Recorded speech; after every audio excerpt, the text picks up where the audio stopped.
정말 당신이 맞나요? 30년을 기다렸는데 이렇게 보게 되다니.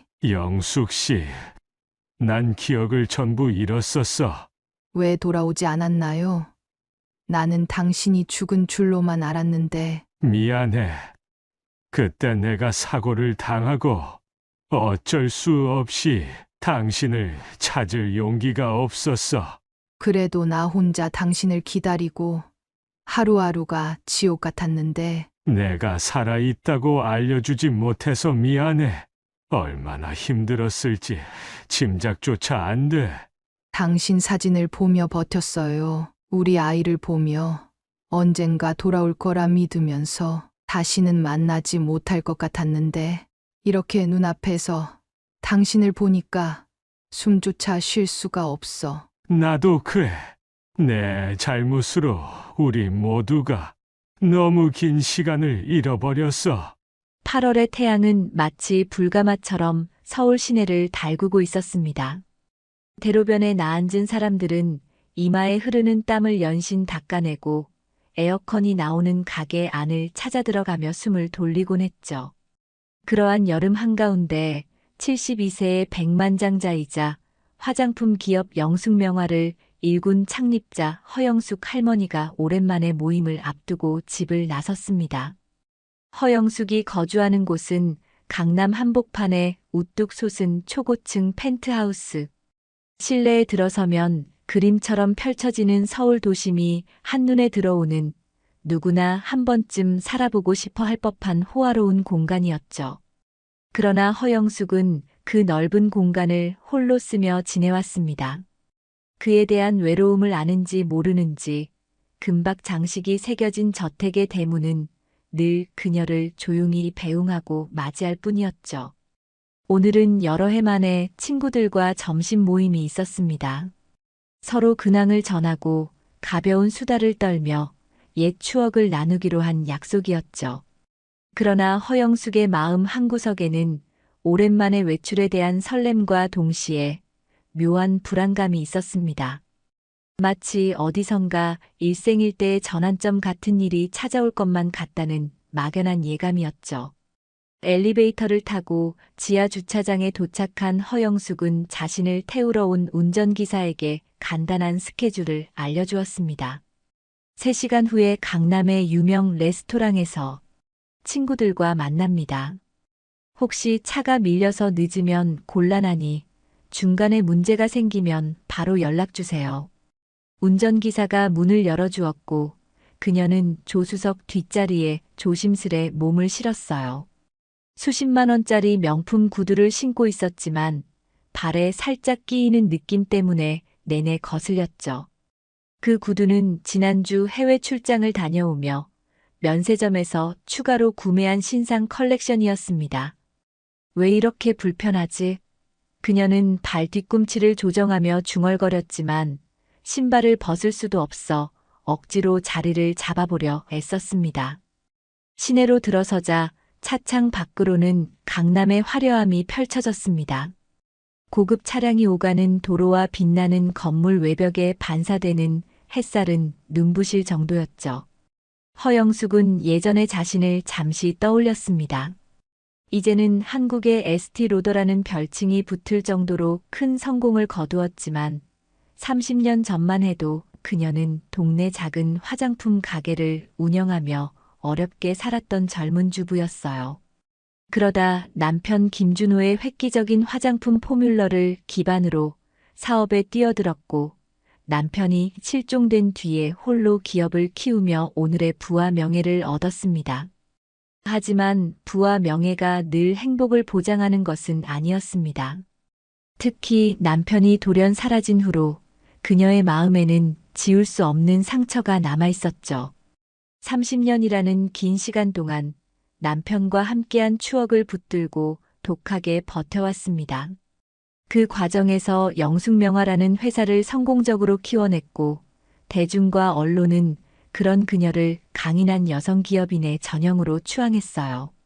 주변 사람들은 할머니가 되어도 여전히 우아하고 성공적이라며 존경을 표했지만 정작 그녀 자신은 늘 가슴 한켠이 비어 있음을 느꼈습니다.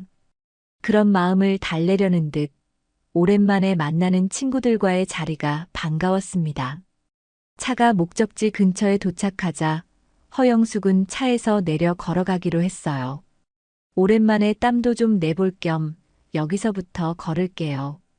그쪽 골목 안 레스토랑이니까 기다리지 말고 중간에 주차해놔요. 운전기사는 그러겠다고 고개를 끄덕였죠. 그런데 막상 걸으려니 발 뒤꿈치가 점점 쓰라려오기 시작했습니다. 구두가 발에 맞지 않아 계속 쓸리는 것이 문제였죠. 이렇게 10분만 걸어도 못 버티겠는데 그녀는 난감한 표정을 지으며 주변을 둘러봤습니다. 그러다 길가에 서 있던 경비원에게 다가갔어요.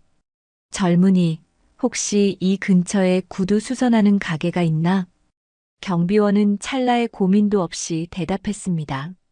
네, 할머니. 저 골목 끝에 행복 구두방이라고 아주 오래된 가게가 있어요. 기술이 좋고 세심해서 명품 구두 같은 것도 잘 고쳐준다고 들었습니다. 행복 구두방이라는 이름이 뭔가 구식이면서도 정겹게 들렸습니다. 허영숙은 경비원에게 감사 인사를 건네고 좁은 골목길로 들어섰어요. 화려한 강남대로에서 조금만 벗어났을 뿐인데 분위기는 확 달라졌습니다.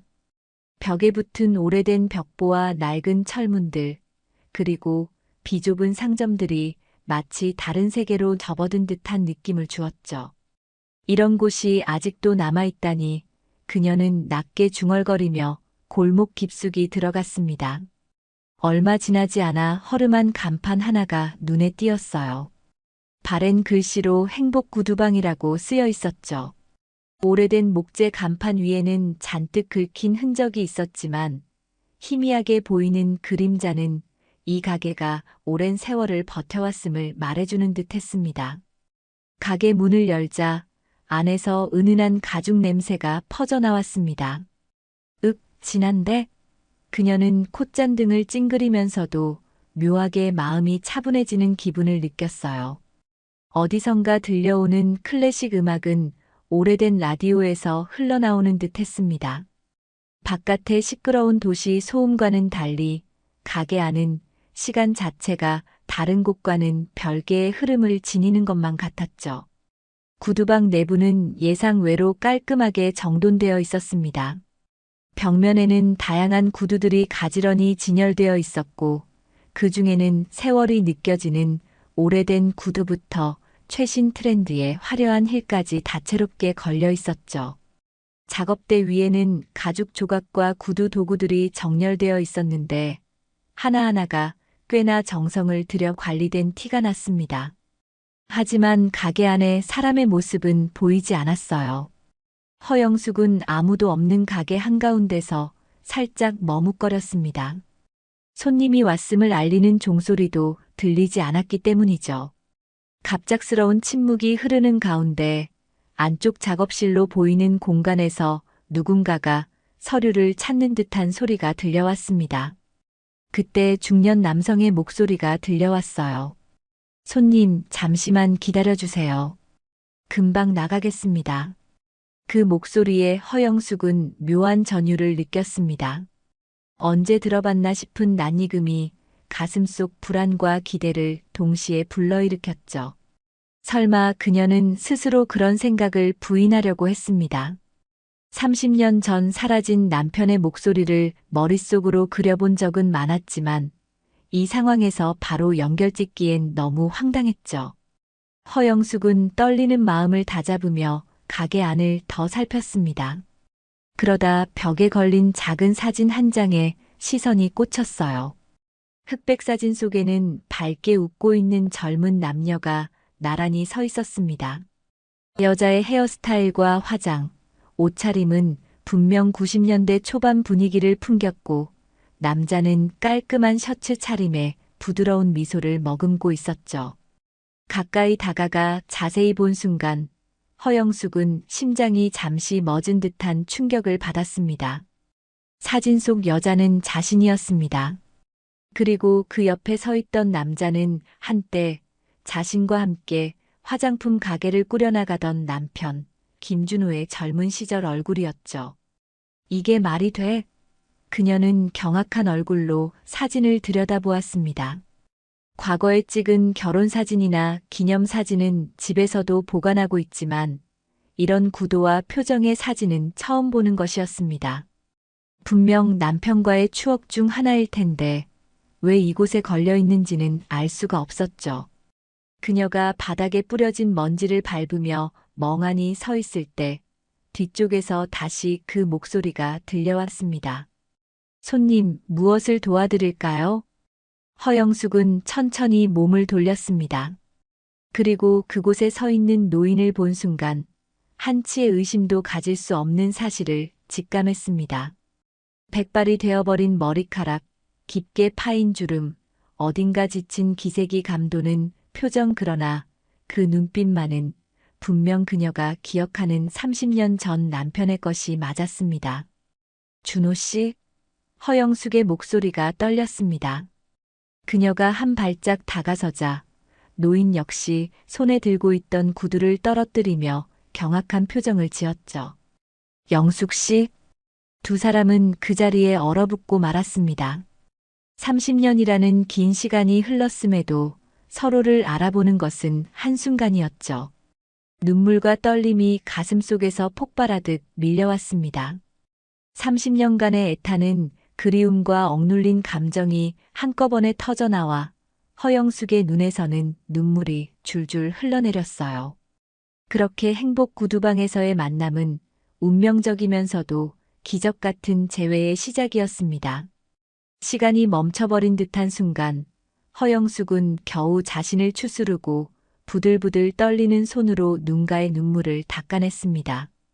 김준호 역시 입술을 꾹 물고 가만히 서 있었습니다. 도저히 믿을 수 없다는 표정이었죠. 서로에게 가까이 다가가고 싶으면서도 30년이란 간극이 만들어낸 혼란 때문인지 발걸음이 쉽게 떨어지지 않았습니다. 결국 김준호가 먼저 입을 열었습니다. 이렇게 마주칠 줄은 꿈에도 상상 못했어요. 허영숙은 낯선 목소리 톤을 느끼면서도 그의 말 속에 스며 있는 익숙함을 놓치지 않았죠. 내가 더 놀랐어요. 당신이 살아있었다니. 그 짧은 대화만으로도 더 이상 버틸 수 없었던 둘은 곧 수선 테이블 옆에 놓인 낡은 의자에 나란히 앉았습니다. 패점 시간도 되지 않았는데 김준호는 잠시 가게 문을 닫아버렸죠. 그렇게 둘은 주변 환경도 잊은 채 긴 대화를 시작했습니다. 김준호가 처음 입을 뗐습니다. 그때 나는 정말로 돌아갈 수 없었어요. 그가 언급한 그때는 바로 30년 전 봄, 집을 나서던 날이었습니다. 당시 김준호는 자연유래 성분을 활용한 새로운 화장품 포뮬러를 개발해 여러 대기업과 접촉을 시도하던 중이었죠. 그가 어느 대기업 임원들과 미팅을 가겠다고 한 날, 허영숙에게 오늘 미팅이 잘 되면 우리 인생이 바뀔 거야.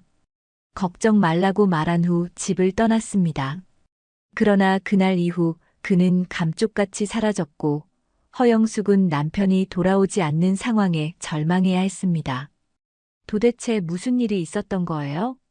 허영숙은 울먹이는 목소리로 물었습니다. 김준호는 한숨을 길게 내쉬었어요. 그날 미팅을 하려고 갔는데 임원들이 내가 가져온 포뮬러에 상당한 관심을 보였습니다. 계약만 제대로 이뤄지면 당장 큰 자금을 지원받을 수 있다고 생각했죠. 그가 설명하는 장면이 머릿속에 그려졌습니다. 작은 가정용 랩에서 실험을 반복하며 밤낮 없이 연구한 포뮬러가 곧 큰 회사의 투자를 받고 그로 인해 가족의 삶이 풍족해지고 김준호와 허영숙이 함께 꿈꾸던 새로운 인생이 성큼 다가오는 듯했습니다. 하지만 화장실에 들른 순간 김준호는 우연히 그 임원들의 대화를 엿듣게 되었습니다. 이 포뮬러만 손에 넣으면 끝이지. 계약금이고 뭐고 줄 필요 없어. 그 가난한 화학자가 이거 불평해봤자 누가 믿겠어? 당시 그들은 김준호를 철저히 이용할 생각이었고, 김준호가 계약을 따내기 전부터 이미 그의 포뮬러를 빼내는 계획을 세우고 있었습니다. 내가 그 이야기를 듣고 충격을 받아 도망치듯이 미팅 자리를 빠져나왔죠. 집으로 돌아가 아내와 의논하려고 했는데 그쪽에서도 움직임이 빨랐어요. 김준호의 말에 따르면 그는 건물에서 나와 택시를 잡으려는 순간 정체불명의 검은색 차량이 따라붙었고 그 안에서 무언가 위협을 가한 듯 보였습니다. 그때는 너무 두려워서 본능적으로 달아났어요. 그런데 골목길에서 갑작스러운 충돌 사고가 났어요. 그 사고 이후 김준호는 머리를 심하게 다쳐 병원으로 이송되었고 몇 달 동안 기억을 잃은 채 신원미상의 환자로 입원해 있었습니다. 문제는 신원을 증명해줄 어떠한 소지품도 없었다는 것이죠. 지갑과 신분증은 아마 사고 현장에서 분실되었거나 그 검은색 차량 쪽에서 빼앗았을지도 모르는 일이었습니다. 그 결과 경찰도 그의 정체를 파악하지 못했고 주변에 그를 찾으러 오는 가족 역시 없었기 때문에 병원 비용조차 막막했죠. 그러다가 같은 병실에 입원해 있던 한 구두방 주인이 그에게 연민을 느껴 퇴원 후 갈 곳이 없던 김준호를 데려가 돌봐줬다고 했습니다. 하지만 난 이미 그때 기억이 없었어요. 이름조차 가물가물했고 내가 결혼했는지도 몰랐습니다. 그냥 내가 아는 건 구두 수선 일을 배우게 되면서 평범하게 살아가야 한다는 것뿐이었죠.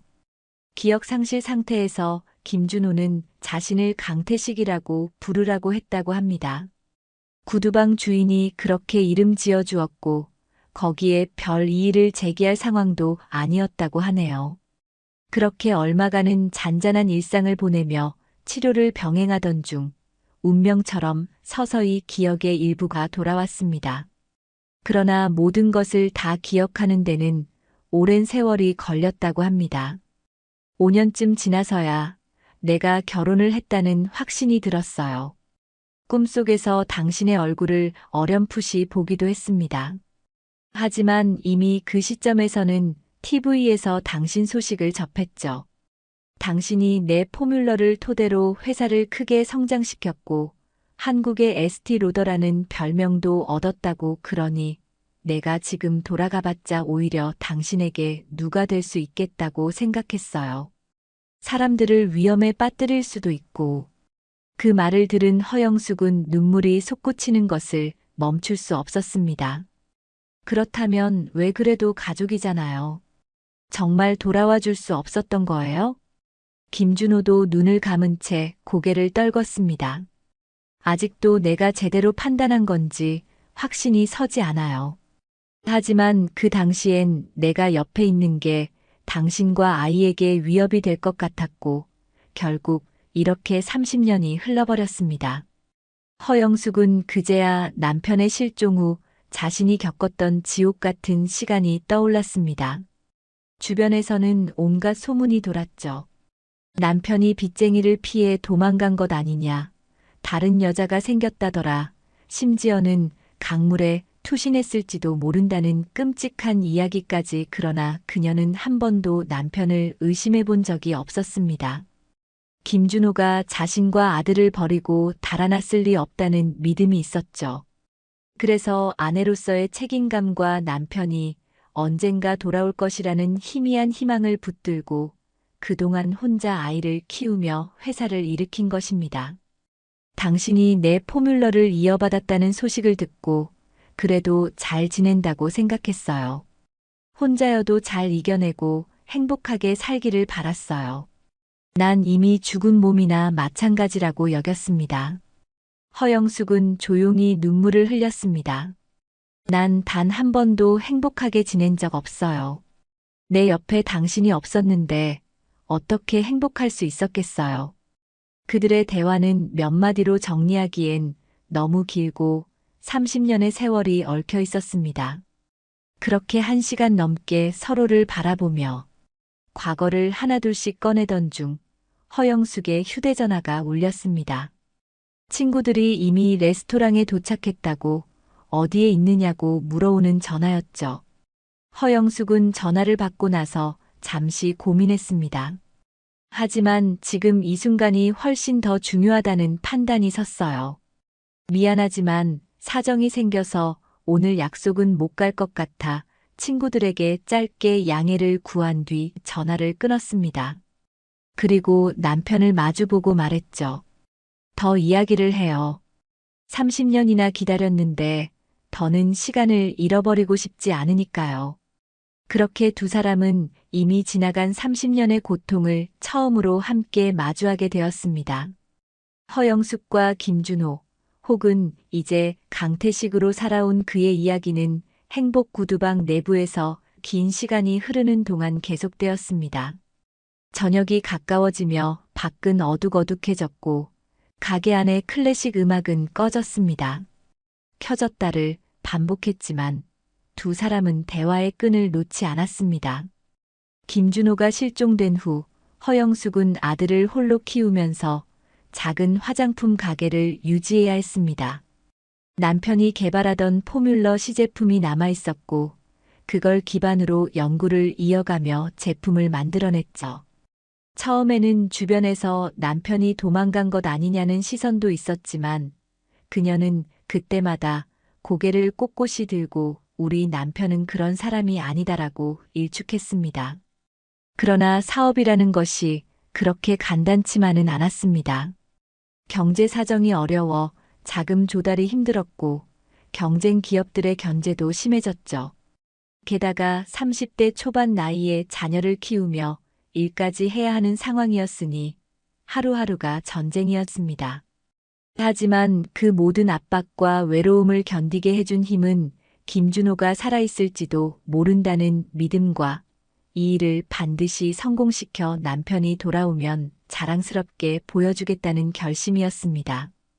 당신이 만든 포뮬러를 더 발전시켜서 기어코 대기업 못지않은 화장품 브랜드를 만들어냈어요. 허영숙은 그 자부심과 동시에 아련한 슬픔이 담긴 눈빛으로 남편을 바라봤습니다. 영숙명화라는 이름, 사실 당신과 내가 함께 만든 브랜드라는 의미였어요.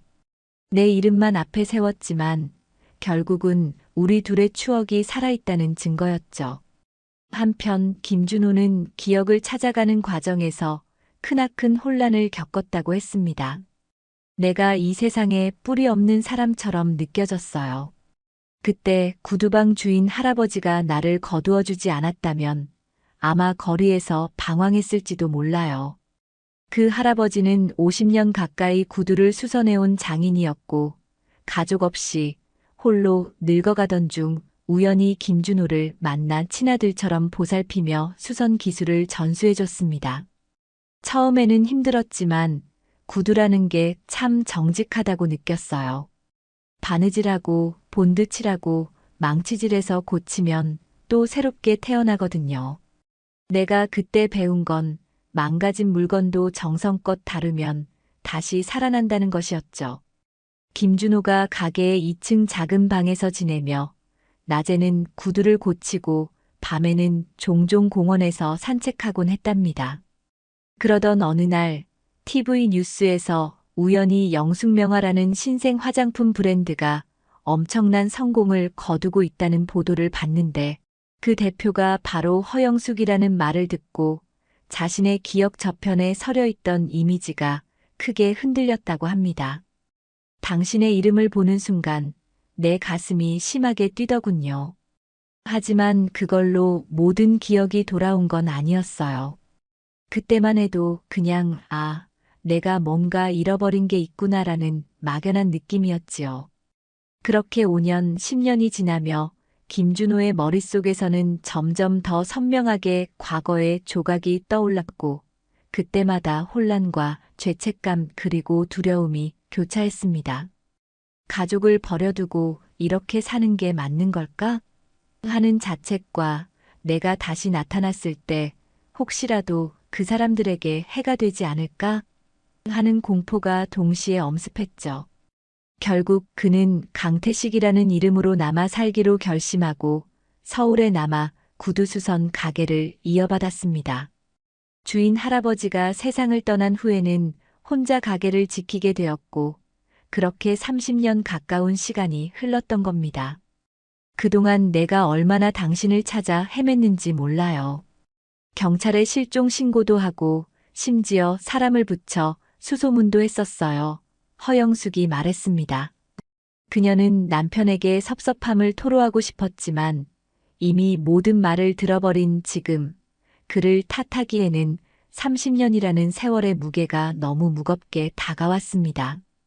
그러다 문득 그녀는 아들 이야기를 꺼냈습니다. 우리 아들은 아빠가 있다는 걸 희미하게만 기억해요. 사실상 어려서 헤어졌으니 당신 얼굴을 잘 모르죠.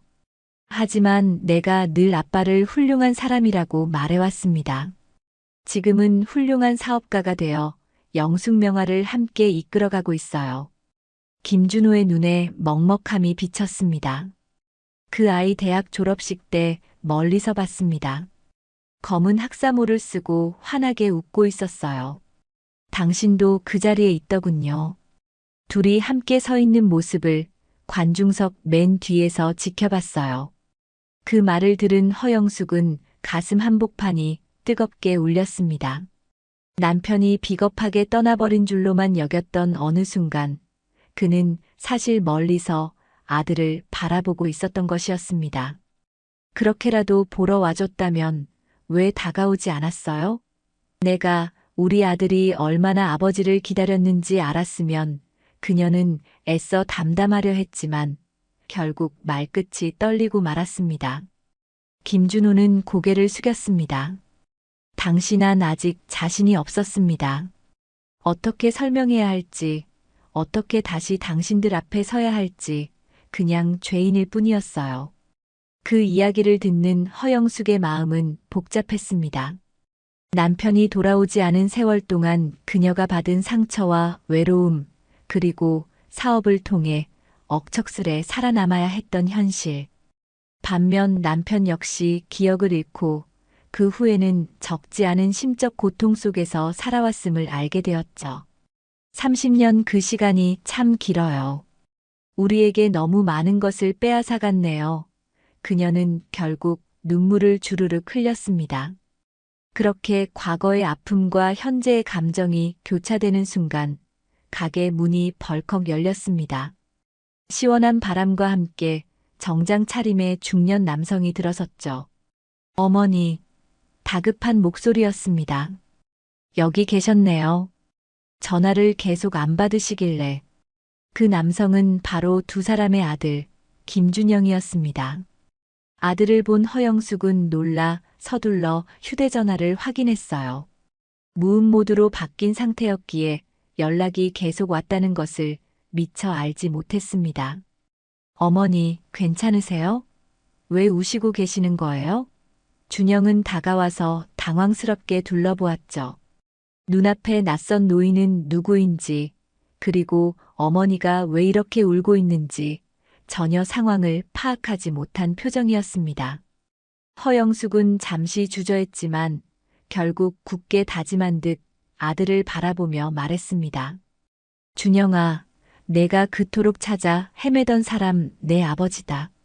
그 말이 떨어지자 김준영은 얼굴이 순식간에 창백해졌습니다. 그게 무슨 말씀이세요? 이분이. 그 순간 김준호와 준영은 시선을 마주쳤습니다. 40대 중반이 된 아들의 얼굴에는 김준호의 젊은 시절 모습이 어렴풋이 남아있었고 반대로 준영의 눈에는 사진 속 아버지와 꼭 닮은 노인의 모습이 겹쳐 보였습니다. 그렇게 세 사람은 구두방 한가운데에서 복잡한 감정의 소용돌이에 휩싸이게 되었습니다. 30년의 시간은 길고도 잔인했지만 그들이 마침내 마주한 이 순간은 더없이 현실감 넘치는 진실의 문턱이었죠. 김준영의 눈에는 낯선 노인의 얼굴과 어린 시절 사진 속 아버지의 면모가 교차되어 보였습니다.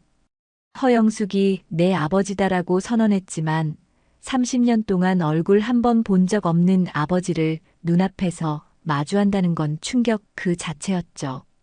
김준영은 심장이 쿵쾅거려 의자에 앉으려다 마음이 복잡해 그저 가게 한가운데서 굳어버렸습니다. 어머니 지금 농담하시는 건 아니죠? 농담일 리가 있니? 이분이 내 친아버지다. 30년 전에 사고로 실종됐고 기억을 잃은 채 살아오셨대. 말이 안 돼요. 김준영은 넋이 나간 얼굴로 김준호를 바라보았습니다. 함께 서 있던 허영숙 또한 마음이 복잡했습니다. 남편을 되찾은 기쁨, 그동안의 상처, 또 이제 막 사실을 접하고 혼란스러워하는 아들을 향한 안쓰러움이 뒤섞여 가슴속에서 소용돌이쳤죠. 한편 김준호는 멋쩍은 표정으로 아들과 시선을 마주했습니다. 김준호는 조심스레 손을 뻗어보았지만 준영은 그 손을 쉽게 잡을 수 없었습니다. 과거에 대한 원망, 아버지가 돌아오지 않은 긴 세월에 대한 슬픔이 단숨에 치밀어 오르며 말문이 막혔죠. 아버지 정말이긴 합니까? 왜 지금에서야? 그 물음에 김준호는 아무런 변명도 꺼낼 수 없었습니다. 이미 허영숙에게 털어놨던 사고와 기억상실, 그리고 자신이 느꼈던 두려움과 죄책감을 간단한 말로 정리하기엔 너무 많은 시간이 흘렀기 때문이죠. 허영숙이 자리에 앉으라고 손짓하자 준영은 터질 듯한 가슴을 억누르며 작은 테이블 앞으로 왔습니다. 김준호도 마주 앉았고 세 사람 사이에는 깊은 침묵이 흘렀습니다. 밖에서는 어느덧 저녁이 찾아와 골목길에 어둠이 스며들고 있었죠. 허영숙은 먼저 분위기를 추슬렀습니다. 준영아, 앉아서 차근차근 들어봐. 아버지가 어떻게 30년 동안 살았는지, 그리고 왜 돌아올 수 없었는지. 나도 오늘에서야 제대로 다 들었어. 어떻게 다들 이렇게 담담할 수 있는 겁니까? 준영은 노인의 얼굴을 본 순간 어머니가 늘 너희 아버지는 훌륭한 분이었다고 말해왔던 기억이 떠올랐습니다. 사진 속 젊은 시절의 아버지와 똑같은 눈빛. 하지만 30년이라는 장벽 때문에 가슴 한켠이 쓰려오는 것도 사실이었죠. 결국 김준호가 천천히 그날의 전말을 이야기하기 시작했습니다. 사업 미팅 자리에서 포뮬러를 노렸던 이들의 음모, 불의의 사고, 기억을 잃은 상태로 병원에 실려갔다는 사실, 그리고 이후 강태식이라는 이름으로 오래된 구두방에서 살아온 인생까지. 준영은 이 모든 상황을 들으며 호흡이 가빠졌습니다. 그는 어린 시절 어머니가 경찰에 실종 신고를 하던 모습과 매일 밤 아버지를 기다리며 울던 모습을 희미하게 기억하고 있었죠. 그리고 자신도 한동안은 아버지가 언젠간 돌아올 것이라고 믿었습니다. 하지만 그 시간이 너무 길어져 결국 그 믿음이 희미해지고 말았던 겁니다. 그럼 정말 사고였고 기억을 잃었던 거라면 저나 어머니를 일부러 버린 건 아니라는 거네요. 김준호는 무겁게 고개를 끄덕였습니다. 내가 어떻게 받아들일지 모르겠지만 난 단 한순간도 너희를 버릴 생각은 없었어. 기억을 찾고 나서는 오히려 내가 나타나면 너희에게 해가 될까봐 무서웠다. 그 회사가 계속 우릴 노릴 수도 있다고 생각했으니까. 회사라면 그때 아버지 포뮬러를 노렸던 곳이요? 그래. 그쪽 인사들 중 일부는 아직도 업계에 남아있다는 이야기를 들었어.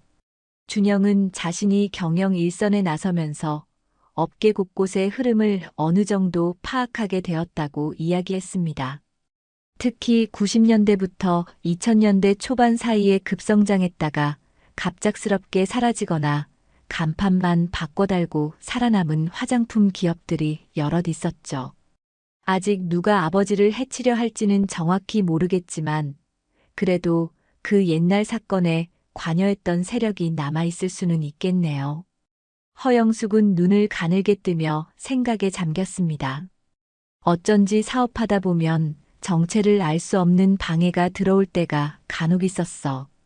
경쟁사라기엔 의도가 이상하고 마치 과거 내 남편의 행방을 추적하는 듯한 느낌을 받은 적도 있었지. 그 말에 김준호의 표정이 굳어졌습니다. 마치 오래 잠들어 있던 불길한 예감이 다시 살아나는 듯 했죠. 결국 세 사람은 상황을 조금 더 구체적으로 파악하기로 했습니다. 회사 내부 자료, 과거 경찰 조사 기록, 그리고 김준호가 사고를 당했던 시점에 얽힌 사람들의 이름 등을 꼼꼼히 살펴볼 필요가 있었죠. 한꺼번에 해결하려 하지 말고 하나씩 차근차근 맞춰 나가자. 허영숙이 마침내 결의를 다진 듯 말했습니다. 하지만 우선은 우리 세 사람이 다시 만난 것부터 감사해야 해. 30년을 돌고 돌아 여기까지 왔으니까. 그 말을 들은 준영은 복잡했던 표정을 조금 누그러뜨렸습니다. 그래요. 어머니 말씀이 맞죠. 아버지를 다시 만나게 된 건 기적 같은 일이니까. 그러나 그 순간 김준호가 살짝 찌푸린 표정으로 조심스럽게 말을 꺼냈습니다. 이제부터는 내가 살아있다는 사실이 공개되면 옛날 그 사람들이 다시 움직일 수도 있어. 우리가 이렇게 모여 있는 것도 혹시 감시당할 수 있단 말씀이세요? 확신할 순 없지만 나쁜 예감이 든다. 이 가게가 이렇게 오래 버틸 수 있었던 것도 내가 조심스럽게 살아왔기 때문이야. 허영숙은 남편의 손을 꼭 쥐었습니다. 이제 혼자 겁먹지 마세요. 우리한테도 위험이 닥친다면 가족이 같이 맞서면 되죠. 나 혼자서도 여기까지 왔는데 당신과 준영이가 있다면 훨씬 든든해질 거예요. 그 말에 김준호는 묵묵히 고개를 끄덕였습니다. 비로소 세 사람은 가족으로서의 연대를 다시 실감했습니다. 긴 이별이 빚어낸 상처는 아직 깊었지만 함께라면 어떤 위협이라도 맞설 수 있으리라는 희망이 번지고 있었죠. 다음 날 아침 김준영은 자신의 차로 김준호와 허영숙을 각각 집으로 모셨습니다. 구두방에서 밤늦게까지 이야기를 나누다 보니 허영숙은 펜트하우스가 아닌 근처 호텔에 잠깐 방을 잡아 쉬었고 김준호는 익숙한 골목길에 남아 밤을 보냈죠. 허영숙은 이제부터는 당신도 내 곁에서 지내면 좋겠다고 제안했지만 김준호는 당장 익숙한 생활 터전을 버리고 떠나기는 어렵다고 했습니다. 가게에 맡긴 구두들도 많고 당장 수선이 필요한 손님들을 그냥 내칠 순 없잖아. 그 말에 허영숙은 웃으며 대답했죠. 당신 정말 책임감은 여전하네요. 그래도 조만간 한번 우리 집에 와서 쉬어요. 당신이랑 편히 대화도 하고 싶고. 한편 김준영은 회사 사무실로 돌아가자마자 변호사와 부하 직원들을 불러 모았습니다. 아버지가 살아계셨어요. 사고로 기억을 잃고 있다가 이제야 돌아오신 겁니다. 그런데 과거에 아버지를 위협했던 사람들이 아직 남아있을 가능성이 있어요. 그 말을 들은 변호사와 직원들은 모두 놀란 표정이었습니다. 허영숙이 결혼 생활에 대한 언급을 거의 하지 않았던 터라 대표님 아버지가 어떤 분이었는지조차 잘 모르던 사람들이 대다수였죠.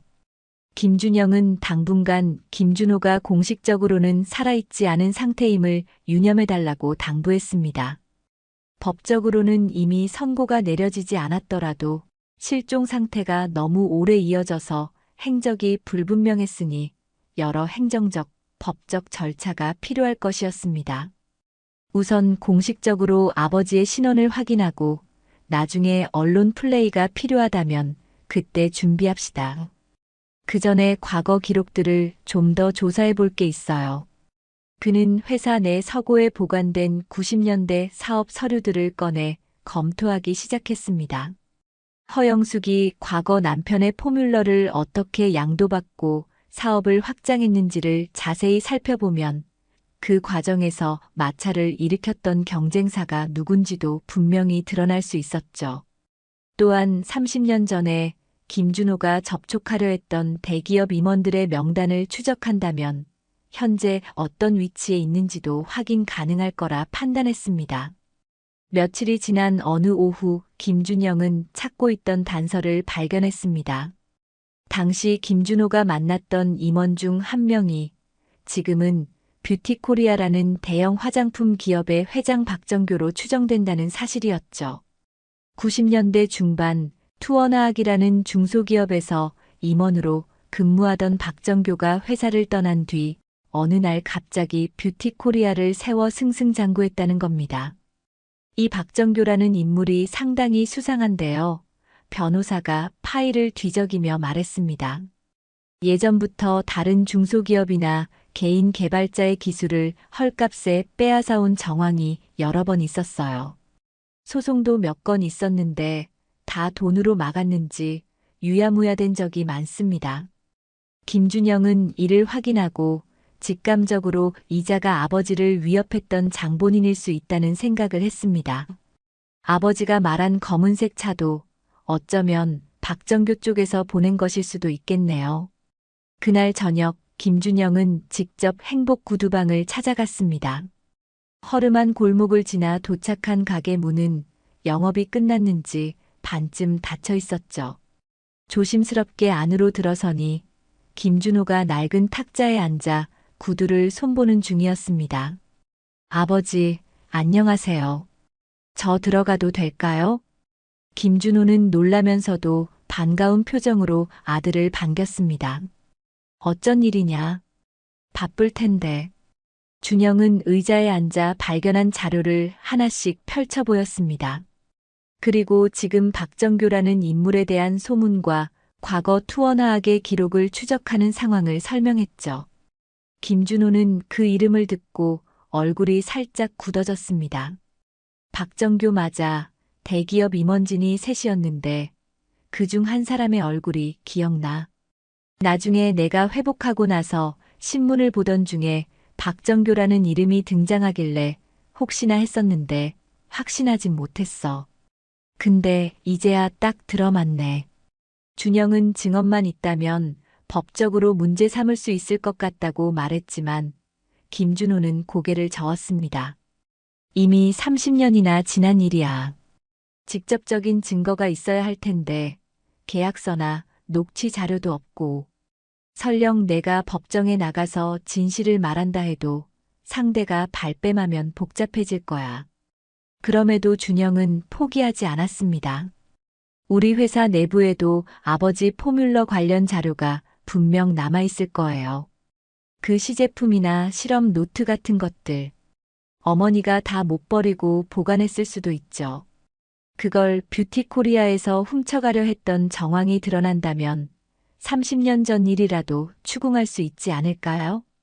그 말에 김준호의 눈동자가 미세하게 흔들렸습니다. 그렇게만 된다면야 좋지. 다만 박정교가 가만히 있진 않을 거다. 마침 그 순간 김준영의 휴대전화가 울렸습니다. 화면에 뜬 번호는 회사 경영팀장이었는데 다급한 목소리로 대표님, 이상한 제보가 들어왔는데 하고 말을 잇지 못했습니다. 언론사 쪽에 영숙명화의 창업 포뮬러가 사실은 표절이었다는 식의 정보가 흘러갔다는 겁니다. 누군가 내부 자료를 왜곡하거나 회사 이미지를 흠집 내려 하고 있다는 정황이 포착되었다고요. 준영은 굳은 얼굴로 전화를 끊으며 김준호를 바라보았습니다. 벌써 시작된 것 같네요.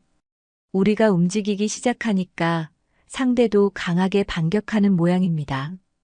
김준호는 조용히 일어나 가게 문을 완전히 닫았습니다. 그래, 피해갈 수 없는 싸움이라면 제대로 준비해야겠구나. 며칠이 지나자 영숙명화와 관련된 악성 루머가 업계와 인터넷을 휩쓸기 시작했습니다. 회사의 포뮬러가 표절이다. 대표이사의 가족사에 어두운 비밀이 있다. 등 근거 없는 소문들이 여기저기서 흘러나왔습니다. 허영숙과 김준영은 공식 해명 자료를 준비하는 한편 사내 보안을 강화하고 관련 문서를 샅샅이 뒤졌습니다. 그러나 의외로 90년대 초반 자료가 제대로 정리되어 있지 않거나 일부 파일이 소실된 흔적이 발견됐죠. 허영숙이 새삼스럽게 깨달은 건 자신이 회사를 급하게 키우는데 집중하느라 과거 기록을 체계적으로 보존하지 못했다는 사실이었습니다. 그렇다고 해서 진실이 바뀌는 건 아니야. 허영숙은 애써 담담한 표정을 지었지만 속으론 한껏 분노가 치밀었습니다. 마음만 먹으면 폭로할 게 한두 가지가 아닐 텐데 어떻게 이렇게 교묘하게 흔들고 들어오는 거지. 그때 변호사가 다급한 얼굴로 자료를 들고 사무실로 들어왔습니다.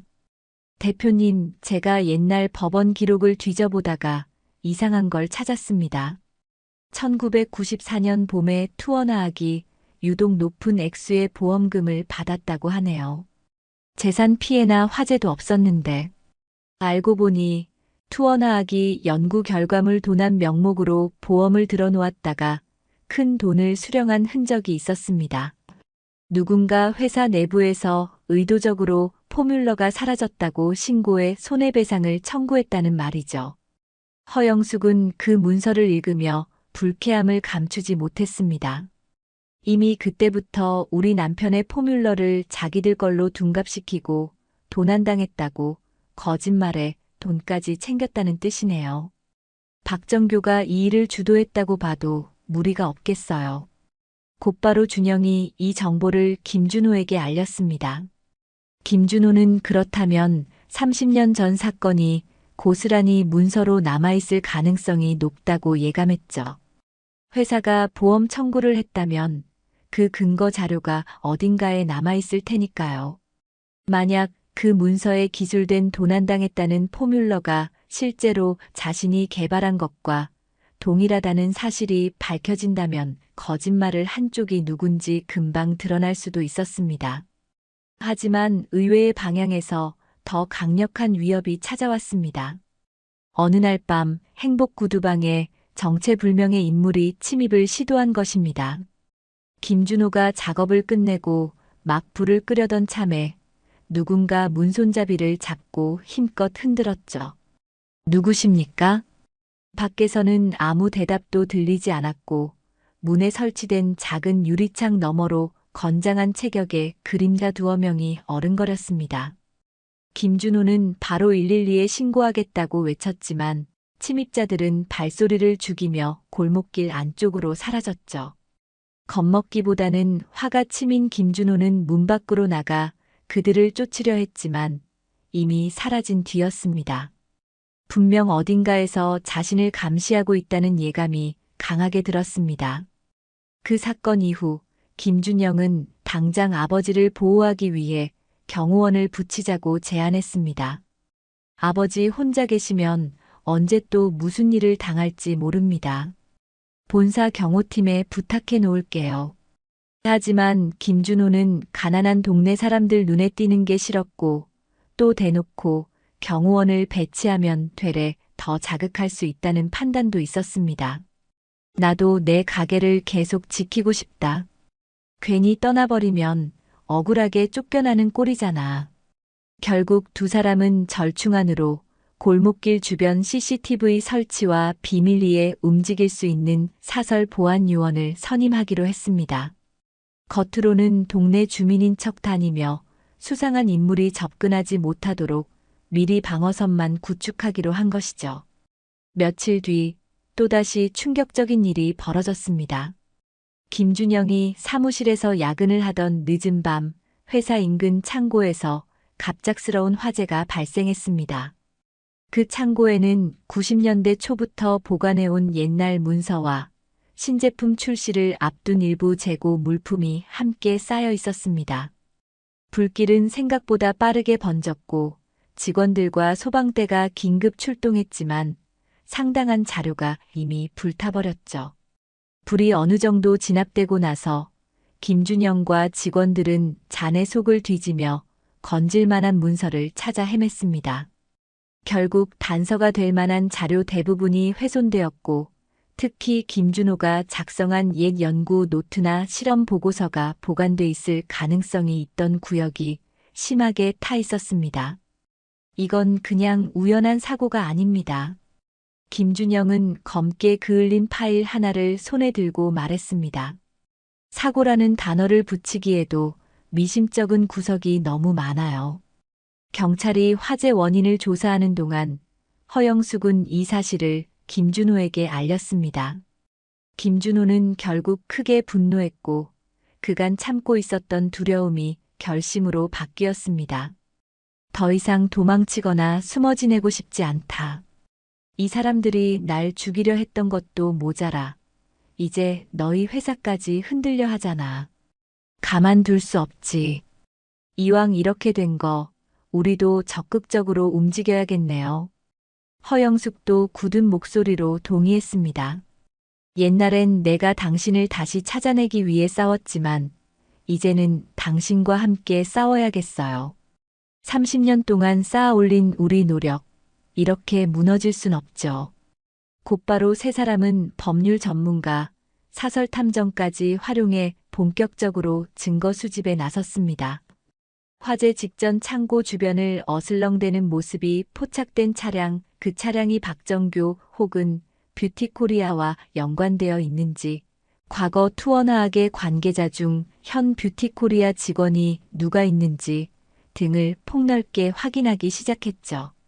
그러던 중 의외의 인물에게서 연락이 왔습니다.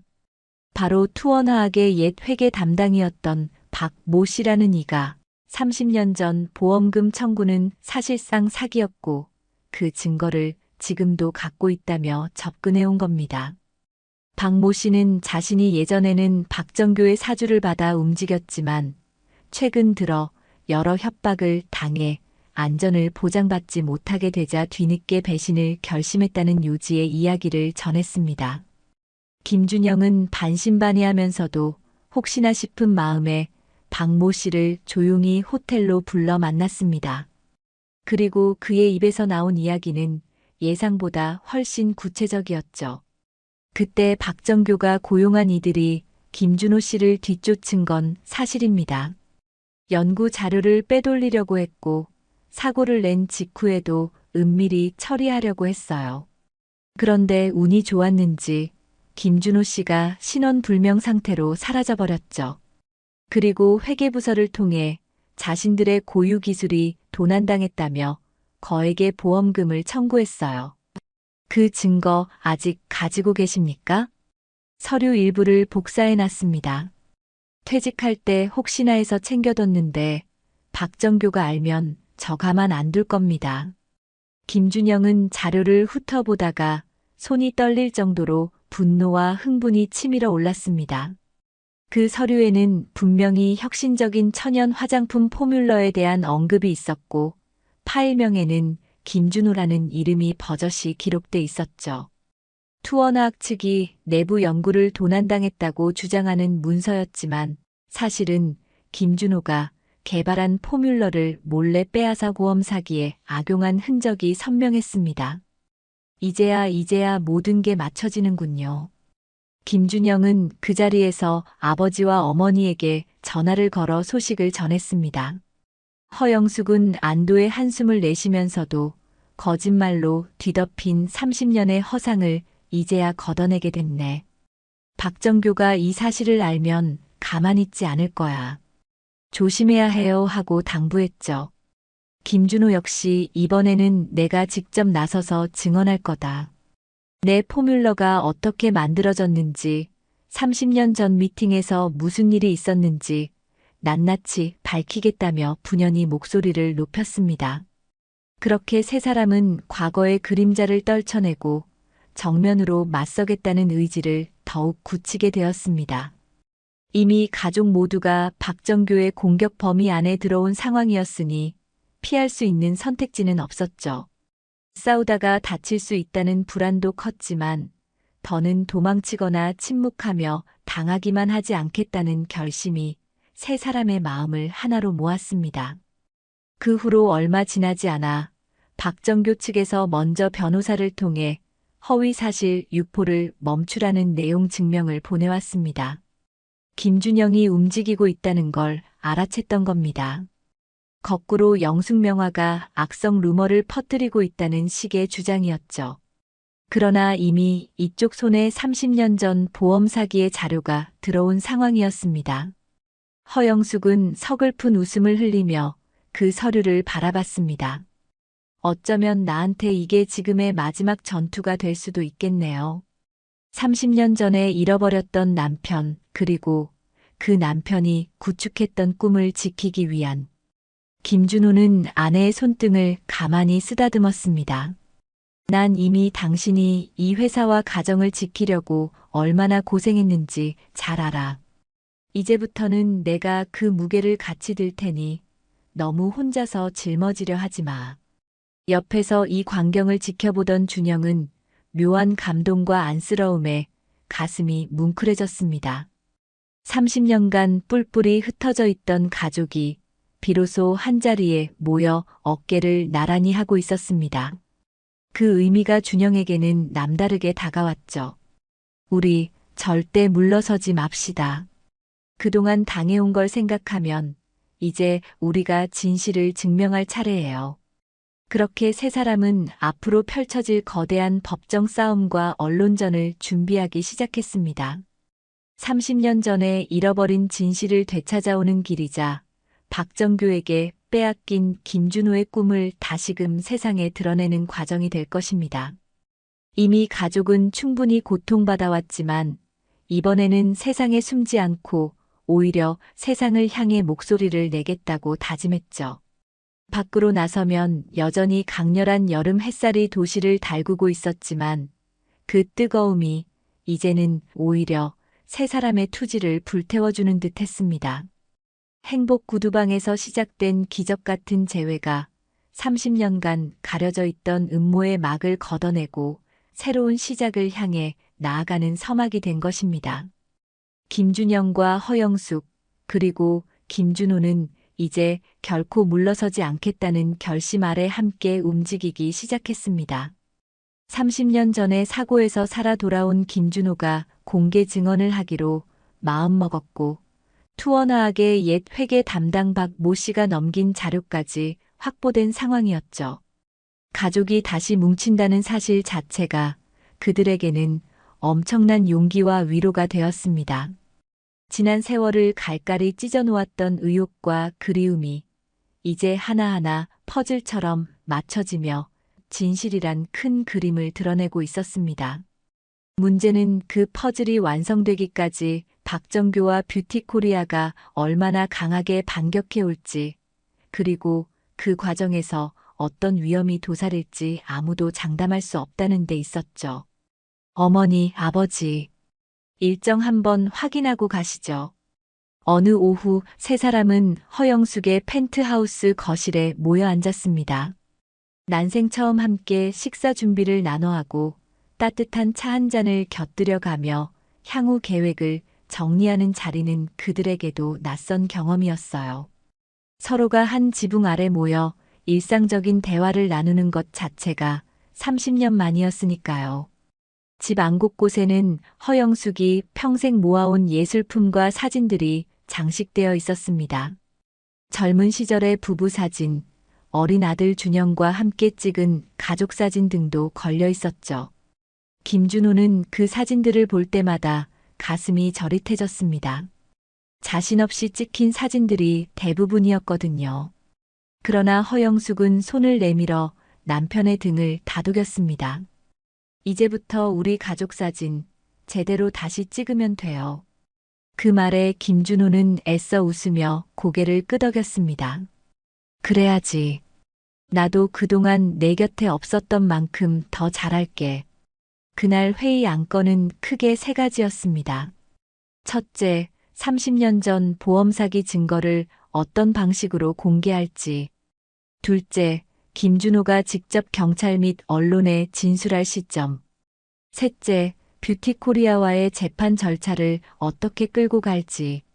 김준영이 자리에 모인 팀원들과 함께 이에 대한 의견을 내놓았습니다. 우선 언론에 먼저 터뜨리는 방법이 있어요.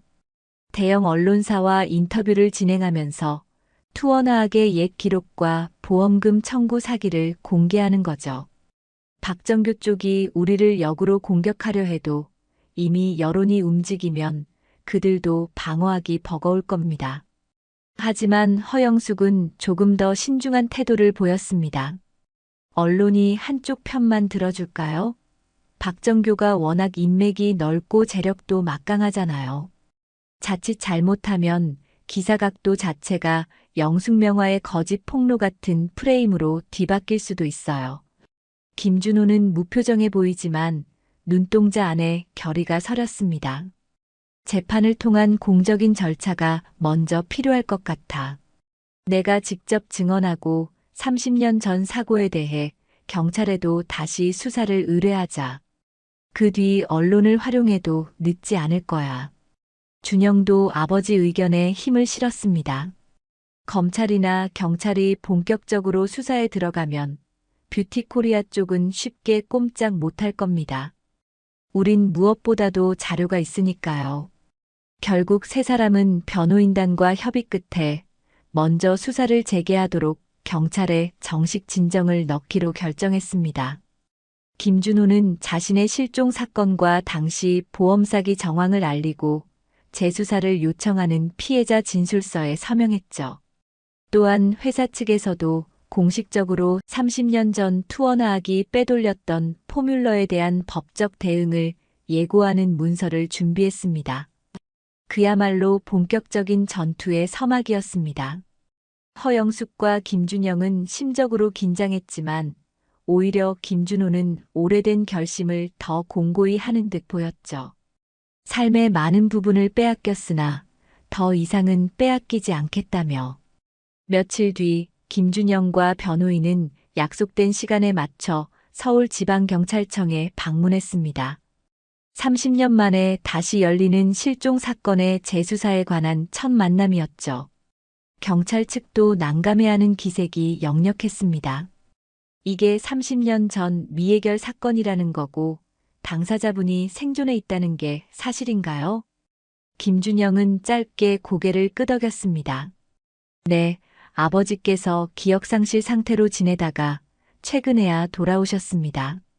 저희가 파악한 바로는 투어나악 측이 당시 아버지를 상대로 불법 행위를 시도했고 그 결과 사고가 난 거죠. 그에 관한 물증도 가지고 있습니다. 경찰은 서류를 뒤적이며 곤란해했습니다. 일단 본청에서 기록을 재검토해야겠지만 오래된 사건이라 증거 확보가 쉽지는 않을 겁니다. 저희도 그 부분은 감수하고 있습니다. 다만 방화나 위협 행위가 최근까지 이어지고 있어요. 과거 범죄가 지속되고 있다는 의미입니다. 변호사는 바로 최근 창고 화재 사건, 행복 구두방 침입 미수 사건에 대한 자료를 제출했습니다. 저희 쪽에 제보한 사람도 있으니 추가 조사로 가담자를 특정할 수 있을 겁니다. 경찰도 그제야 사안의 심각성을 인지하고 본격적으로 움직이기 시작했죠. 인터폴 조회나 폐쇄된 과거 회사 기록 등이 필요하면 적극적으로 협조하겠다는 태도를 보였습니다.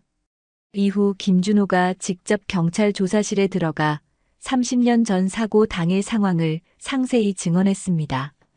간단한 메모리얼 스케치까지 곁들여 골목길 모습, 검은색 차의 번호판 일부, 임원들이 나눴던 대화 내용 등을 최대한 구체적으로 언급했죠. 기억이 완벽하지 않더라도 그가 털어놓은 내용은 당시 사건 파일에서 누락됐던 여러 단서를 되살릴 수 있었습니다. 마지막으로 사고가 났을 때 정확히 어떤 부위를 다치셨는지 기억하세요? 조사관의 질문에 김준호는 낯빛이 어두워졌습니다. 머리를 심하게 부딪혔어요. 많이 피가 났던 것 같고 그 뒤론 아무 기억이 없었습니다. 병원에 실려가서 깨어난 뒤에도 몇 달간 내가 누군지 몰랐죠. 그의 목소리엔 담담함과 서글픔이 공존했습니다. 그 수십 년의 시간을 한두 마디로 설명하는 게 애석할 정도였죠. 경찰에 진정을 넣은 뒤 다시 회사로 복귀한 김준영은 뷰티코리아 동향을 면밀히 파악했습니다. 박정교가 직접 공개석상에서 움직이진 않았지만 배후에서 여론을 어떻게 조작하는지 인사 라인을 통해 전해 듣고 있었죠. 주주들에게 영숙명화의 이미지를 깎아내리는 리포트를 뿌린다든지 업계 사람들에게 김준호라는 사람이 사기꾼일 가능성이 높다는 식의 뒷말을 퍼뜨린다든지 하는 시도들이 공공연히 행해지고 있었습니다. 한편 김준호 자신도 구두방으로 직접 찾아오는 수상한 손님들 때문에 일상의 위협을 느꼈습니다. 누가 봐도 구두를 수선하려고 찾아온 것 같지 않은 이들이 떠보기식으로 말을 걸고 돌아가는 경우가 잦아진 겁니다. 사장님, 여기 혹시 오래된 문서 같은 것도 보관하시나요? 구두 말고 다른 물건은 안 고치시나? 등등. 묘하게 구두와 무관한 질문만 던지고 사라지는 사람들이 있었어요. 사설 보안요원이 그 광경을 주시하며 경계를 강화했지만 아직 뚜렷한 물증 없이 그들을 내쫓을 수도 없는 노릇이었습니다. 그러던 어느 밤 김준호는 문득 가게 안에서 혼자 클래식 음악을 들으며 지난 시간을 되돌아봤습니다. 30년 전 자신이 이뤄내려 했던 꿈은 단지 성공만이 아니었다는 사실이 선명해졌죠. 그 포뮬러로 사람들의 피부를 건강하게 돌보고 자연 유래 성분으로 환경에도 이로운 제품을 만들고 싶었던 마음이었습니다. 결국 박정교 같은 사람은 돈과 권력을 위해 타인의 노력을 아무렇지 않게 짓밟아버린 거지. 그가 혼잣말처럼 중얼거리는 순간 밖에서 인기척이 들렸습니다. 가게 문 너머로 누군가가 서성이며 말소리를 주고받고 있었죠. 김준호는 이번에도 불청객인지 의심스러워 조용히 불을 끄고 가게 구석에 몸을 숨겼습니다. 그리고 밖을 살짝 내다봤죠. 가느다란 골목 가로등 불빛 아래에는 두 사람이 서 있었습니다.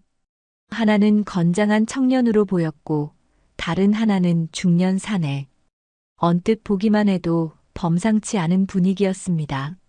낮은 목소리로 뭔가를 상의하고 휴대전화 화면을 번갈아 보다가 잠시 후 골목 끝으로 사라져버렸죠. 김준호는 등줄기에 식은땀이 흘렀습니다. 저들은 누구며 또 무슨 의도로 여기까지 온 걸까?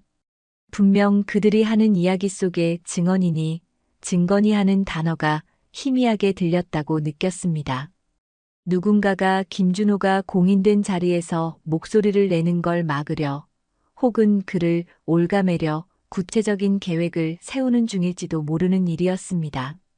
다음 날 아침 김준영은 또 다른 희소식을 들고 구두방을 찾아왔습니다. 아버지, 옛날에 어머니가 보관해둔 연구 노트 일부가 건졌대요. 지난번 화재에서 거의 다 탔는데 다행히 사본이 다른 곳에 보관되어 있었습니다. 옛날 자료 중 일부는 허영숙의 개인 서재에 따로 카피해둔 것이 있었던 것이죠. 김준영은 낡은 노트를 보여주며 말했습니다. 여기 아버지가 수기로 써놓은 화장품 조성 비율과 천연 성분 활용 아이디어, 테스트 결과 등이 상세히 적혀 있어요. 서명도 아버지 필체 그대로고요. 이거 결정적 증거가 될 수 있지 않을까요?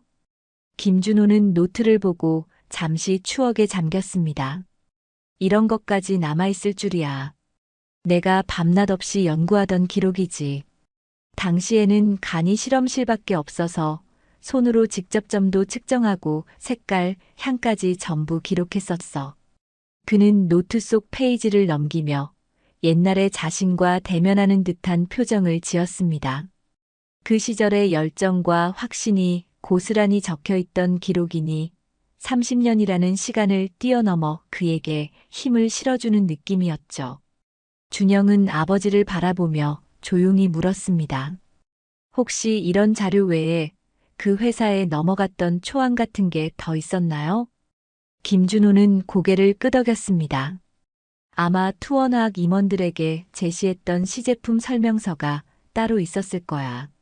내가 만들었지만 워드로 정리해서 그들의 사무실에서 인쇄까지 했었거든.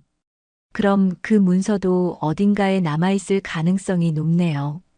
뷰티코리아 내부 자료실 같은 곳에서 몰래 보관 중일 수도 있고.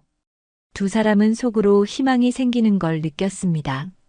만약 그 문서와 현재 가진 보험 사기 자료, 그리고 김준호의 연구 노트까지 모두 연결질 수 있다면 30년 전 범죄가 뚜렷이 드러날 게 분명했죠. 게다가 김준호 본인이 직접 이건 내가 썼다고 증언할 수 있는 셈이었습니다. 아버지, 우리 변호인단도 지금 이 노트를 증거로 제출하려고 준비 중입니다. 경찰 수사와 연계해서 민사 형사 소송까지 한 번에 진행하는 게 목표예요. 김준호는 굳은 결의로 대답했습니다. 좋아. 내가 할 수 있는 건 다 하마. 이번에야말로 절대 뒤로 물러나지 않을 거야. 하지만 뷰티 코리아 쪽에서도 가만히 손 놓고 있지 않았습니다. 업계 일부 언론 매체를 매수해 영숙명화는 30년 전 사기극의 피해자인 척하지만 사실 그 기술은 검증이 안 된 불량 포뮬러였다는 식의 기사나 외부 의혹을 퍼뜨리기 시작했죠. 한국 화장품업계의 원로라는 익명의 인물을 등장시켜 김준호라는 인물을 아는 사람은 아무도 없었고 그의 연구는 허황된 수준이었다는 가짜 증언까지 만들어냈습니다. 여론이 둘로 갈라지기 시작하자 영숙명화 내부 직원들도 동요했습니다. 대표였던 허영숙과 준영을 신뢰하는 사람들조차 회사 이미지가 크게 타격을 입는 건 아닌지 불안했죠. 그 무렵 허영숙은 사무실 안에서 직원들을 모아놓고 단호하게 선언했습니다.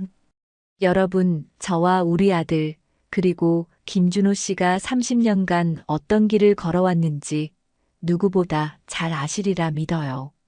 저는 한 번도 남편의 노력을 부정한 적이 없습니다. 그분은 기억을 잃고 힘든 시간을 보냈지만 이제 돌아오셨어요. 우리가 진실을 밝히기 위해 싸우는 동안 회사가 흔들리더라도 결국 더 큰 신뢰를 얻게 될 거라고 믿습니다. 여러분도 흔들리지 말아주세요. 그날따라 허영숙의 목소리는 유난히 울림이 있었고 직원들의 표정도 한결 단단해졌습니다. 일부는 울먹이기까지 했죠. 회사가 오늘날까지 성장하기까지의 과정, 그리고 그 중심에는 허영숙이라는 창업자의 신념이 있다는 사실을 모두가 알고 있었으니까요. 그날 직원들은 일제히 대표님 걱정 말고 힘내십시오. 우리가 지킬 건 지켜야죠 라는 말로 화답했습니다. 허영숙은 그 응원에 짧게 눈시울을 붉혔지만 곧 미소 짓고 고개를 숙여 감사함을 표현했죠. 경찰과 검찰 양측에서 30년 전 사건에 대한 재수사가 본격화되자 박정교는 궁지에 몰린 기색이 역력했습니다. 그는 자신과 긴밀하게 손잡았던 일부 정치 경제계 인사들을 총동원해 이 사건을 무마하려 했지만 최근 들어 사회 분위기도 달라져 이전처럼 쉬이 묻어버리긴 힘들었죠. 게다가 김준호 측이 연이어 결정적 자료를 확보해 제출하는 통에 변명조차 쉽지 않았습니다. 결국 박정교는 변호사단을 통해 우리는 억울하다는 공식 입장을 발표했습니다. 투어나학에서 보험 처리를 했던 건 사실이지만 그 기술은 애초에 우리 내부가 개발하던 것이고 김준호 씨는 그 과정에서 단순히 직원으로 참여했던 인물일 뿐이었다. 실종됐다는 것도 우리로선 모르는 일이다. 이 성명문을 듣고 김준영은 분노가 치밀었지만 허영숙은 오히려 침착했습니다. 예상했던 대응이네.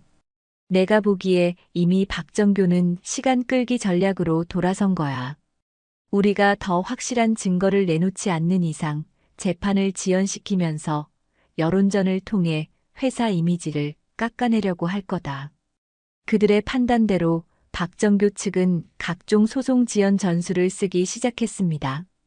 문서를 늑장 제출하고 증인을 해외 출장을 이유로 나오지 못하게 만들고 법원에 수차례 연기를 요청하는 시기였죠. 이로 인해 영숙명화는 상당한 피로감을 느끼게 되었습니다. 재판 일정이 계속 미뤄지니 언론 입장에서는 제대로 된 결론도 나오지 않은 상태에서 자극적인 루머만 계속 소비하게 되고 피해는 고스란히 허영숙과 김준영 그리고 김준호에게 쌓였죠. 그러나 이번만큼은 세 사람 모두 물러서지 않았습니다. 변호인단을 확충하고 민간 조사 인력을 동원해 뷰티코리아의 뒤를 다시 파고들었어요.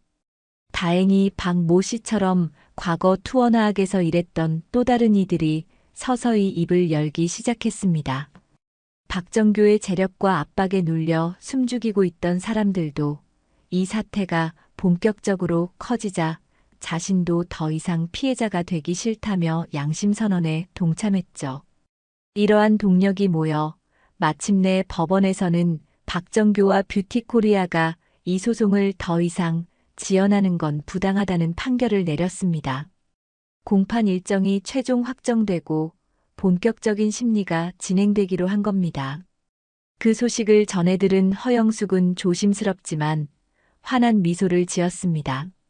드디어 우리가 진실을 법정에서 직접 말할 수 있게 됐네요. 김준호는 그녀의 손을 잡고 말했습니다. 내가 증언석에 서게 되면 모든 걸 낱낱이 폭로할 거야. 그들이 30년간 해왔던 짓이 어떤 건지 전부. 옆에서 준영도 힘주어 고개를 끄덕였습니다. 회사도 우리 가족도 도중에 포기하지 않을 겁니다. 소송 일정이 확정된 뒤 남은 시간은 불과 한 달 정도였습니다. 그 사이 뷰티코리아 측은 마지막 발악을 하듯 여러 수를 시도했지만 실효성이 거의 없었죠. 오히려 영숙명화 측이 계속해서 새로운 증거와 증인을 확보해 가자 여론은 점차 30년 전 진실 규명이 필요하다는 쪽으로 기울기 시작했습니다. 인터넷 커뮤니티와 방송에서 김준호라는 인물은 정말 억울한 피해자 같다. 이 사건이 제대로 해명되어 화장품 업계의 부정이 바로잡히길 바란다 등의 반응이 나왔죠. 그리고 예상치 못한 지원군까지 나타났습니다. 김준호가 예전에 구두방에서 알게 된 단골 중 한 명이 사실은 꽤 유명한 방송 작가였던 겁니다. 그 작가는 김준호가 늘 성실하고 친절하게 구두를 고쳐주면서도 어딘가 쓸쓸한 눈빛을 지니고 있었던 게 인상 깊었다고 말했습니다. 내가 선배 기자와 협력해서 다큐멘터리 형식으로 이 사건을 조명해볼까 합니다. 사회적 반향이 큰 문제니까 공익 차원에서도 다룰 가치가 있어요. 처음에는 허영숙과 준영이 재판을 앞두고 괜히 언론에 나서는 게 오히려 독이 되지 않겠느냐며 조심했지만 김준호는 흔쾌히 수락했습니다. 오히려 잘 됐어요. 사람들이 이 사건이 얼마나 중요한 문제인지 알아줘야 법정에서도 우리 증언이 무게를 얻는 겁니다. 그렇게 김준호는 다큐멘터리 제작진과 수차례 인터뷰를 진행했습니다. 추억이 깃든 구두방에서 그가 어떻게 30년 전 기억을 잃은 채 살아왔고 지금은 가족을 되찾아 세상을 향해 목소리를 내게 되었는지 담담하게 들려주었죠. 구체적인 사건 내용은 재판이 시작되기 전이라 자세히 밝힐 수 없었지만 그의 진솔한 이야기는 시청자들의 가슴을 파고들었습니다. 방송 직후 SNS에는 이렇게 긴 세월을 홀로 견딘 김준호 씨에게 응원을 보낸다. 영숙명화가 30년간 이뤄낸 성과에 숨겨진 아픔이 있었구나 등의 댓글이 이어졌고 뷰티코리아 측은 당혹스러운 듯 아무 대응을 내놓지 못했습니다. 공판일을 며칠 앞두고 허영숙은 가족들과 함께 작은 가족 모임을 열었습니다. 평생 잊지 못할 한 달을 달려온 기념이자 재판에서의 승리를 다짐하는 자리가 필요했기 때문이죠. 이번 모임에는 준영의 아내와 두 아이 그리고 몇몇 친지들도 참석했습니다. 특히 김준호에게는 손주와 처음으로 한자리에서 식사를 한다는 사실이 더없이 큰 기쁨이었죠. 그날 메뉴는 허영숙이 직접 준비한 잔치 음식이었고 다 함께 둘러앉아 웃고 떠드는 풍경이 마치 오랜 가족 사진 속 장면처럼 따스했습니다. 손주들이 할아버지, 그때는 왜 돌아오지 못했던 거예요? 하고 조심스럽게 물었을 때 김준호는 쉽고 부드럽게 대답해 주었습니다. 할아버지가 그때 크게 다치는 바람에 길을 잃어버렸단다. 기억이 사라져서 돌아올 수 없었어. 하지만 할머니랑 너희 아빠가 잘 지내는 걸 멀리서 지켜봤지. 아이들은 잠시 눈을 반짝이더니 곧 명랑한 목소리로 말을 이었습니다. 그럼 이제는 할아버지 잃어버리지 말아요. 우리 자주 볼 수 있죠? 김준호는 미소 지으며 물론이지. 2번 다시 멀어지지 않을 거야 하고 다짐하듯 약속했습니다. 모임이 끝나갈 무렵 준영은 잠시 아버지와 단둘이 베란다로 나왔습니다. 도시의 야경이 내려다 보이는 그 자리에서 준영은 한참 고민하다가 입을 열었죠. 아버지, 모든 게 다 끝나면 우리 회사와 더 깊이 협력해 주실 수 있을까요? 공식 고문이나 기술 자문 같은 형태라도. 아버지 포뮬러가 정말 소중한 기반이었는데 아버지 없이 운영해왔다는 게 늘 아쉬웠어요. 김준호는 웃으며 아들의 어깨를 살짝 주무르듯 토닥였습니다. 내가 아직도 쓸모가 있다면 물론이지. 하지만 너무 부담 주지는 마. 난 구두방에서 사는 것도 좋았어. 언제까지나 구두를 고치시는 건 말릴 생각 없어요. 하지만 그건 취미처럼 하시고 우리 회사에서도 기여해 주시면 더할 나위 없죠. 아버지와 아들이 함께 미래를 계획하는 모습은 30년 전에는 상상조차 할 수 없던 장면이었습니다. 그 시간이 길고 고통스럽긴 했지만 적어도 이제는 함께하는 내일을 꿈꿀 수 있다는 사실만으로도 마음이 뭉클해졌죠. 공판 당일 아침, 김준호는 30년 넘게 간직해온 낡은 수제 구두를 꺼냈습니다. 구두방에서 직접 손질해 언제든 신을 수 있게 보관해둔 것이었죠. 그 구두는 결혼 초창기에 허영숙에게 선물 받았던 것으로 문득문득 과거의 행복한 기억을 떠오르게 했습니다. 오늘은 이걸 신어야겠어. 내 인생에서 가장 중요한 무대니까. 그는 구두를 신어보고 허영숙과 준영이 함께 탄 차를 타고 법정으로 향했습니다. 경호 인력과 기자들이 몰려 분주한 분위기였지만 세 사람은 서로 손을 맞잡고 한결같은 표정으로 청사 안으로 걸어 들어갔습니다. 재판이 시작되자 변호사들의 공방이 뜨겁게 오갔습니다. 박정교 측은 여전히 자신들의 결백을 주장했지만 곧이어 김준호가 증인석에 나서면서 상황이 급변했죠. 김준호는 마이크 앞에 서서 30년 전 그날 자신이 어떤 미팅을 했고 어떤 위협을 받았으며 어떻게 실종 상태가 되었는지 차근차근 진술했습니다. 투어나학 임원들이 나눈 대화 내용을 기억해낸 대로 전했고 이후 보험 사기 서류와 자신의 연구 노트가 일치한다는 사실도 강조했죠. 이 자리에 서기까지 정말 오랜 세월이 걸렸습니다. 제 꿈과 가족을 빼앗긴 채 남의 이름으로 살아온 30년이 결코 짧지 않았습니다. 그런데 제 경험은 어쩌면 그들이 타인의 노력을 쉽게 빼앗아온 사례 중 하나에 불과할 수도 있습니다. 이제는 그런 잘못된 관행이 완전히 사라지길 바랍니다. 그의 목소리에 긴장감이 실려 법정 안을 가득 메웠습니다. 방청석에 있던 사람들, 기자들, 심지어 재판부조차도 묵직한 침묵 속에서 그의 말을 경청했죠. 서류만으론 느낄 수 없는 실제 피해자의 목소리가 30년의 시간을 가로질러 지금 이 자리에 살아있다는 사실을 모두가 체감한 순간이었습니다. 허영숙도 이어 증언대에 올랐습니다. 남편의 실종 후 어떤 소문에 시달렸으며 어떻게 회사와 아들을 지키기 위해 싸워왔는지 진솔이 털어놨죠. 제 남편은 이 세상 어디에도 없는 죽은 사람 취급을 받아야만 했습니다. 하지만 제게는 늘 살아있을 거라는 믿음이 있었습니다. 저는 이제 이 법정에서 그 믿음이 옳았음을 증명하고 싶습니다. 그 말에 방청객 일부는 울컥 눈물을 흘렸고 김준호 역시 자리에 앉아 아내를 지켜보며 맑은 눈빛으로 고개를 끄덕였습니다. 반면 박정교는 잔뜩 격앙된 표정으로 변호인과 대화를 나누다가 결국 증인석에 선 자리에서 나는 아무런 잘못도 없다. 누군가 조작한 문서에 휘말린 것이라는 식의 막무가내 주장을 펼쳤습니다. 그러나 이미 확보된 증거와 여러 증인 진술이 촘촘하게 맞아떨어지고 있었죠.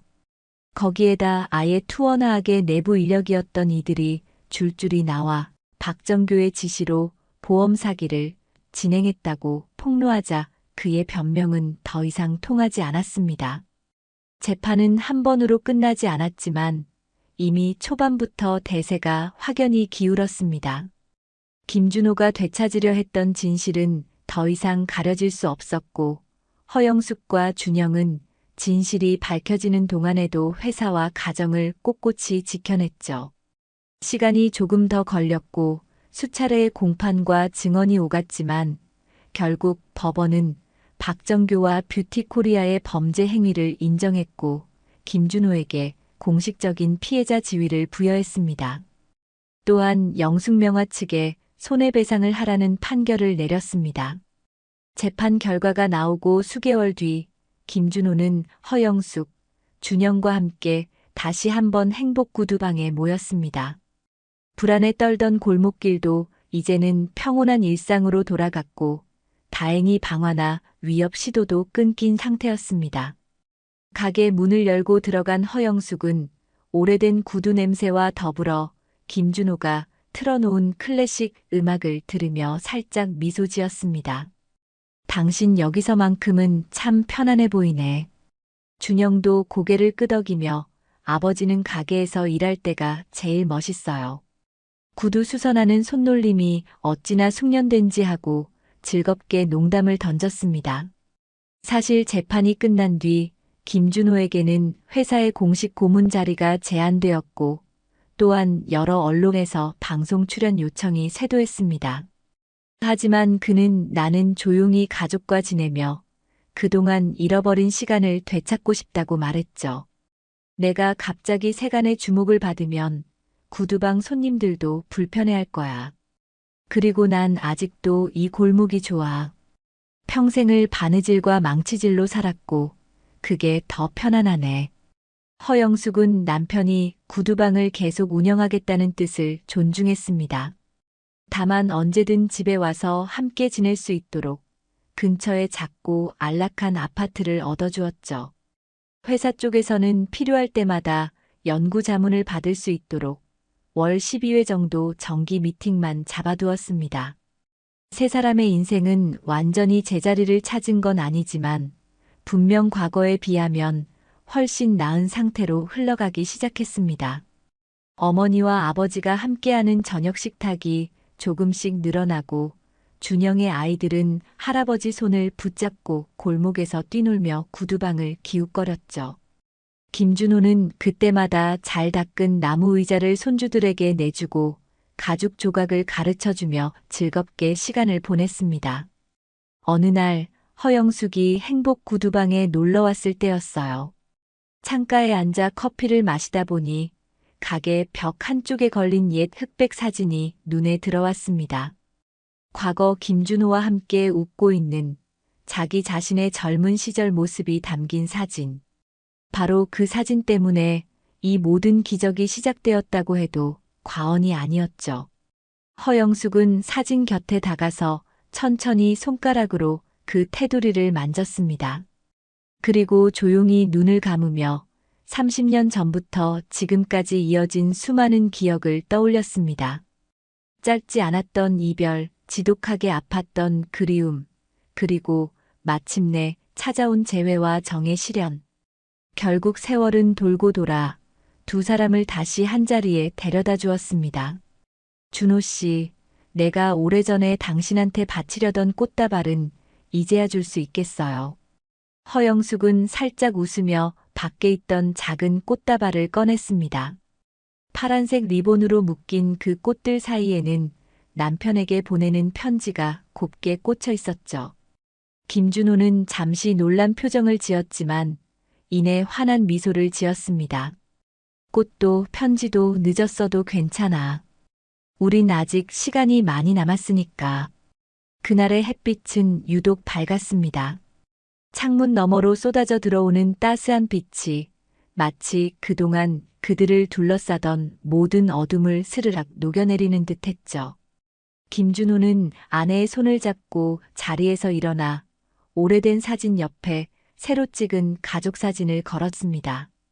30년 넘게 흩어졌던 시간들이 그 사진 안에서 한데 모여 새로운 시작을 약속하는 빛을 머금고 있었습니다. 이제 그들에게는 또 다른 내일이 기다리고 있습니다. 구두방의 문을 열고 들어오는 손님들에게 김준호는 여전히 정성껏 구두를 고쳐주겠지만 더 이상 홀로 살아남기 위한 수단이 아닌 사랑하는 가족과 함께 살아가는 삶의 일부로서 이 일을 계속할 겁니다. 허영숙도 회사의 회장직을 내려놓고 준영에게 경영을 맡기며 남편과 평범하지만 따스한 일상을 차근차근 누릴 계획이었죠. 사람들은 그들을 보며 입을 모아 기적 같은 가족이라 말하지만 정작 당사자들은 오히려 이제야 온전해진 것이라 답하곤 했습니다. 잃어버린 시간을 슬퍼하기보다는 남은 시간을 어떻게 살아갈지를 함께 고민하고 즐기는 것이야말로 이 부부가 다시 찾은 인생의 기쁨이자 충만함이었으니까요. 문득 한 아이가 구두방 문을 열고 들어와 생글생글 웃으며 말했습니다. 할아버지, 제 운동화도 고쳐주세요. 김준호는 환하게 웃으며 대답했습니다. 운동화도 고치는 건 처음이지만 한번 해보자꾸나. 할아버지가 뚝딱 고쳐줄게. 그 작은 부탁 하나조차 행복으로 가득한 순간이었습니다. 집 나간 인연이었지만 결국 먼 길을 돌아 더 단단해진 가족. 고난과 시련이 완전히 사라진 것은 아니지만 더 이상 피하지 않는 그들의 삶은 운명의 구두방에서 시작된 한 장의 사진처럼 아름답고 소중하게 빛나고 있었습니다.